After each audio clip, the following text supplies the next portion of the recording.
So the next major lesson topic that you had to learn about is reflection. And reflection refers to you flipping a coordinate or flipping an entire image, okay? And the way that you normally would reflect is you simply count towards the line and count away. For example, if I have here this coordinate, which is A, right? And I want to reflect off of the x-axis, all I would do is count 1, 2, and then the same amount, 1, 2. So this would be A prime, okay? It's the same symmetrical spaces away, okay? So I gotta adjust the camera a little bit, okay? So now, the other thing that you had to know, especially with reflection on this level, is that you had to know the two different types of lines, right? Because we know this is the x axis and this is the y axis. But what do you call a line that goes like this?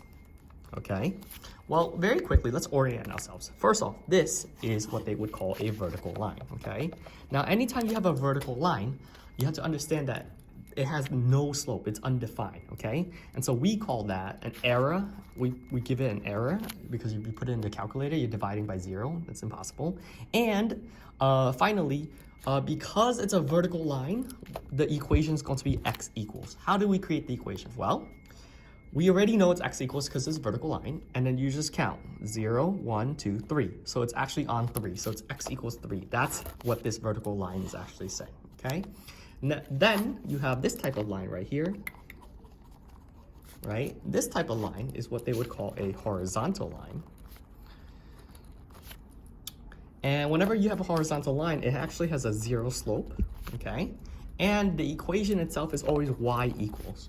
Okay, and in this case right here, because it's horizontal and it's hitting -4, it's going to be y equals -4. So that's the equation of this line. And both of these lines, this vertical line, to make it memorable or easy to remember, we call it vex. This horizontal line, we call it hoi, okay? So that's the idea. So sometimes they'll ask you like to reflect off of a specific line, and so you have to know if I told you to reflect A off of let's just call it x equals 1, right? Reflect A off of x equals 1. Well, x equals 1 is this line right here, okay? It's a vertical line, right? X equals 1, and so now from here I would count 1, 2 towards this vertical line and then 1, 2 away. So that's where A double prime would be if I had to reflect it off of x equals 1, okay? So now let's go through some of the exercises.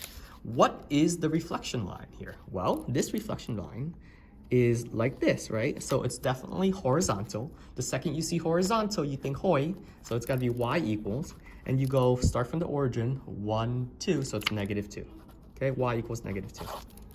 This one right here, clearly you can draw a reflection line straight down the middle like this. So it's vertical, so it's got to be x equals, and so from the origin 1, 2, so 2 spaces, x equals 2 is this horizontal vertical line. This is a horizontal line cutting through like that, so it's going to be y equals -1, and finally this one has to be a vertical line, which is x equals -1, okay? Finally here, which of the following would be mapped onto itself after reflection off of y equals -2? Well, y equals -2 means it's got to be hoi, horizontal, so you just want to draw a y equals -2 line across. This is y equals -2, this is y equals -2, y equals -2, and y equals -2. Seems like the only picture that would reflect off of itself would be this one, okay? So now you guys do the rest.